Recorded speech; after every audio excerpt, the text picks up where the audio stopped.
मुंबईतल्या घाटकोपरमध्ये घरात घुसून मारहाण केल्याचा मराठी कुटुंबाचा आरोप। कुत्रा पाळल्याच्या कारणावरून गुजराती कुटुंबाकडून मारहाण, 3 भावांकडून मारहाण झाल्याची घटना सीसीटीव्ही कॅमेऱ्यामध्ये कैद। छत्रपती संभाजीनगर महापालिकेमध्ये नोटा उधळणं मनसैनिकांना महागात पडलं। नोटा उधळणाऱ्या मनसैनिकावर गुन्हा दाखल। सोलापूरच्या माळशिरसमध्ये नाथपंथी डवरी गोसावी समाजाचा निषेध मोर्चा। राज्य शासनाचा निषेध करत परशुराम गंगानाथ महाराज आर्थिक विकास महामंडळाचं नाव बदलण्याची केली मागणी। जळगावमध्ये मोकाट कुत्र्यांच्या हल्ल्यामध्ये 4 वर्षीय बालकाचा मृत्यू। जिल्हाधिकारी कार्यालयासमोर नागरिकांची महापालिकेच्या विरोधामध्ये घोषणाबाजी। कुटुंबाला 25 लाखांची मदत करण्याची मागणी। गोंदियामध्ये जिल्हा बँक निवडणुकीमध्ये मोठी चुरस। सेवा सहकार मतदारसंघातून उमेदवारी कोणाला मिळणार याकडे सर्वांचं लक्ष।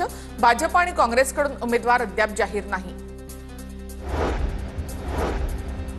मुंबईमधून आषाढी वारीसाठी नव्या लालपरीतून प्रवास करता येणार। 31 विभागांमध्ये मिळून तब्बल 1500 नवीन बस एसटीच्या ताफ्यामध्ये दाखल।